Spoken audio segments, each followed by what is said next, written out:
Imagine a world where one man's ambition could set an entire planet on fire. A war that would kill more people than any conflict in human history. A war that began with a single invasion and ended with 2 cities reduced to ash. This is not just a story of battles and generals. This is the story of how the world nearly destroyed itself and how it clawed its way back from the edge. This is the full story of World War II. Every war has a beginning, but few wars have a beginning as complicated as the one that started World War II. To understand how the deadliest conflict in history began, we have to go back before the tanks, back before the bombs, back to the end of a war that was supposed to end all wars. Because World War II didn't start in a vacuum. It started in the ashes of World War I. In 1918, the First World War finally ended. Millions were dead. Empires had collapsed, and the victorious nations, Britain, France, and their allies, wanted to make sure Germany could never start a war like that again. In 1919, they signed the Treaty of Versailles. Germany was forced to accept full blame for the war. It lost land, it lost its colonies, its military was drastically reduced, and it had to pay enormous reparations to the winning nations. For the German people, this wasn't just a political defeat, it was humiliation. Their economy collapsed. Inflation became so severe that people carried wheelbarrows full of money just to buy bread. Millions of Germans lost their jobs, millions lost their savings, and millions lost their faith in their own government. Out of that anger, that desperation, and that resentment, a new voice began to rise, a voice that promised to restore Germany's pride. His name was Adolf Hitler. Adolf Hitler was born in Austria in 1889. He was not born into power. He was not born into wealth. He was a struggling artist, a soldier in World War I, and later a passionate, angry speaker who blamed Germany's problems on others. He joined a small political party that would later become known as the Nazi Party. In 1923, he even attempted to seize power by force in what became known as the Beer Hall Putsch. It failed. He was arrested, and while in prison, he wrote a book outlining his beliefs and his vision for Germany. That book was called Mein Kampf. Most people at the time dismissed him as a failed revolutionary, a man with dangerous ideas, but no real path to power. They were wrong. Throughout the 1920s and early 1930s, Hitler rebuilt his movement. He promised jobs. He promised strength. He promised to tear up the Treaty of Versailles and restore Germany to greatness. By 1933, amid economic collapse and political chaos, Adolf Hitler became Chancellor of Germany. Within just a few years, he transformed the country into a dictatorship. Political opponents were silenced, the press was controlled, and a campaign of hatred and persecution began, targeting Jewish people and other minority groups across the country. Germany was rebuilding, but not for peace, for war. Throughout the mid-1930s, Hitler began breaking the rules set after World War I. He rebuilt Germany's military. He reoccupied territory that had been forbidden to Germany. And in 1938, he annexed Austria. Later that same year, he demanded a region of Czechoslovakia known as the Sudetenland. Britain and France, desperate to avoid another devastating war, chose a policy that history would later call appeasement. They allowed Hitler to take the territory, hoping it would satisfy him. It did not. In March 1939, Hitler broke his promise entirely and seized the rest of Czechoslovakia. For the leaders of Britain and France, this was the final warning. Hitler could not be trusted, and his ambitions were far from over. But by the time they understood this, Hitler had already set his sights on his next target, Poland. On September 1st, 1939, German forces crossed the border into Poland. It wasn't a slow, traditional advance. It was something new, something the world had never seen at this scale. Fast-moving tanks, coordinated air support, rapid infantry advances. This new style of warfare would soon become known as Blitzkrieg, lightning war. Polish forces fought bravely, but they were simply outmatched by Germany's speed and firepower. 2 days later, on September 3, 1939, Great Britain and France formally declared war on Germany. The Second World War had officially begun. Poland would fall within weeks, and to make matters worse, the Soviet Union, under a secret agreement with Germany, invaded Poland from the east. The country was split between two powerful invaders. For the people of Poland, their nation had disappeared from the map, occupied, divided, and facing years of brutal hardship ahead. After Poland, Hitler did not stop. In the spring of 1940, German forces invaded Denmark and Norway. Then, in a shocking and rapid campaign, Germany invaded France, Belgium, and the Netherlands. Many military experts believed France's defenses were strong enough to hold. They were wrong. German forces bypassed France's heavily fortified Maginot Line by advancing through the Ardennes forest, an area considered too difficult to cross. Within just 6 weeks, France surrendered. It was one of the most stunning military collapses in modern history. A powerful European nation defeated in a matter of weeks. British forces, along with remaining French troops, were pushed back to the coastal town of Dunkirk, trapped, surrounded, with seemingly no way to escape. In one of the most remarkable rescue operations in history, hundreds of civilian boats crossed the English Channel, helping evacuate over 300,000 soldiers to safety in Britain. It wasn't a victory, but it was survival.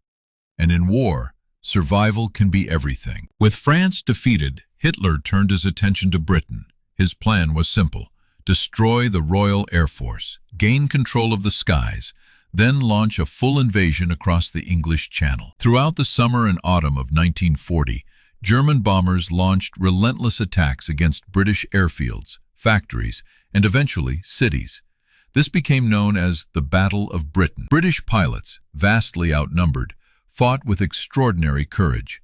Among them were pilots who had faced incredible personal hardship, men who had overcome injuries, doubt, and physical limitations just to be in the cockpit defending their homeland. Winston Churchill, Britain's Prime Minister, would later say of these pilots, "Never was so much owed by so many to so few." By the end of 1940, Germany had failed to gain control of the skies.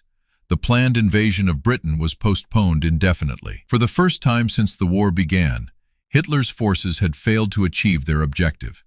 But he had already set his sights on an even larger, more dangerous target. On June 22, 1941, Hitler made a decision that would ultimately shape the outcome of the entire war. He launched a massive invasion of the Soviet Union. This operation was known as Operation Barbarossa. It was the largest military invasion in human history.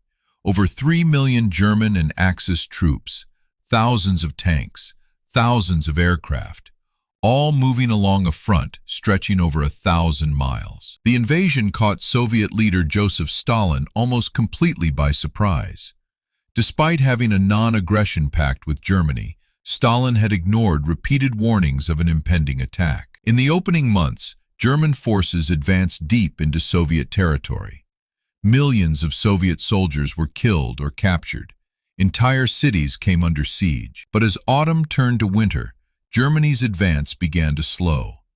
The vast distances of Soviet territory, the brutal, freezing winter, and the sheer resilience of the Soviet people began to take their toll. German forces, unprepared for the harsh Russian winter, found themselves stretched thin, exhausted, and increasingly vulnerable. The Eastern Front would go on to become the largest and deadliest theater of the entire war, ultimately claiming more lives than any other front in World War II history. While Europe burned, another front was about to open on the other side of the world. On December 7, 1941, Japanese forces launched a surprise attack on the United States naval base at Pearl Harbor, Hawaii. Thousands of American service members were killed. Battleships were destroyed. The attack shocked the entire nation. The very next day, the United States declared war on Japan. Just days later, Germany and Italy, allied with Japan, declared war on the United States. What had begun as a European conflict had now become a truly global war. America's entry brought enormous industrial power, manpower, and resources into the fight against the Axis powers. The balance of the war was beginning to shift. By 1942, the tide of war reached a critical turning point across multiple fronts. In North Africa, British and eventually American forces began pushing back German and Italian troops, culminating in a decisive victory at the Second Battle of El Alamein. In the Pacific, American naval forces achieved a stunning victory at the Battle of Midway, crippling Japan's naval air power and shifting momentum in the Pacific theater. But perhaps the most brutal and decisive turning point of the entire war took place in a Soviet city called Stalingrad. Beginning in the summer of 1942, German forces launched an assault on Stalingrad, leading to months of brutal house-to-house fighting. The battle became one of the bloodiest in human history. By the time Soviet forces encircled and defeated the German army at Stalingrad in early 1943, hundreds of thousands of soldiers on both sides had died. It was a devastating blow to Germany. For the first time, the myth of an unstoppable German army had been shattered. From this point forward, German forces would be almost continuously on the defensive. As 1943 turned into 1944, Allied forces began preparing for one of the most ambitious military operations in history. On June 6, 1944, a day that would become known as D-Day, Allied forces launched a massive invasion of Normandy, France. Thousands of ships, thousands of aircraft, over 150,000 soldiers landing on heavily defended beaches. The casualties were devastating, but the operation succeeded. For the first time since 1940, Allied forces had a foothold in Western Europe. Over the following months, Allied forces pushed further into France. Paris was liberated in August 1944. Meanwhile, on the Eastern Front, Soviet forces continued advancing steadily toward Germany, reclaiming territory that had been lost years earlier. Germany was now being crushed between two massive advancing forces, from the west and from the east. By early 1945, Germany's situation had become desperate. Its cities were being devastated by relentless Allied bombing campaigns. Its military was severely depleted. Its resources were nearly exhausted. In a final desperate effort, German forces launched a major counteroffensive in the Ardennes forest, an event that became known as the Battle of the Bulge. Although German forces achieved initial surprise, the offensive ultimately failed, further draining Germany's remaining strength. Throughout the spring of 1945, Soviet forces advanced toward Berlin from the east, while American, British, and other Allied forces pushed in from the west. On April 30, 1945, as Soviet forces closed in on the German capital, Adolf Hitler took his own life in his underground bunker in Berlin. Just days later, on May 7th and 8th, 1945, Germany formally surrendered. The war in Europe was over. The people of Europe, after nearly 6 years of devastation, could finally begin to imagine a future without war. Historians have studied this question for decades. How did a nation with such overwhelming early military success ultimately suffer complete defeat? There isn't just one single reason. There were many layered failures. First, Germany made the critical mistake of fighting a war on multiple fronts simultaneously. Fighting the Soviet Union in the east, while also facing Britain, the United States, and their allies in the west, spread German resources dangerously thin. Second, Germany's invasion of the Soviet Union proved to be a catastrophic miscalculation. The vast size of Soviet territory, the brutal winters, the resilience of the Soviet military and civilian population, all combined to drain German manpower and resources at an unsustainable rate. Third, the United States' entry into the war brought overwhelming industrial power. American factories produced tanks, aircraft, ships, and weapons at a scale Germany simply could not match. Fourth, Hitler's own leadership decisions often worked against his military commanders. He frequently overruled experienced generals, made strategic decisions based on ideology rather than sound military judgment, and refused to allow tactical retreats even when they were necessary for survival. And finally, the sheer scale of the alliance against Germany. Britain, the Soviet Union, the United States, and dozens of other nations proved to be a force that Germany could never overcome alone. In the end, Germany's ambition had outpaced its ability to sustain the war it had started. World War II remains the deadliest conflict in human history. An estimated 70 to 85 million people lost their lives. Entire cities were destroyed, countless families were torn apart, and the world was forever changed. But from the ashes of this devastation came important lessons. The creation of the United Nations, a renewed global commitment to preventing such widespread conflict again, and countless stories of courage, sacrifice, and resilience. Stories of ordinary people who became extraordinary heroes. Stories like Douglas Bader, who returned to the skies after losing both his legs.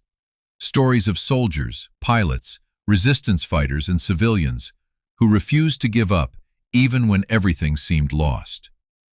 These are the stories history sometimes forgets, but they are the stories that deserve to be remembered.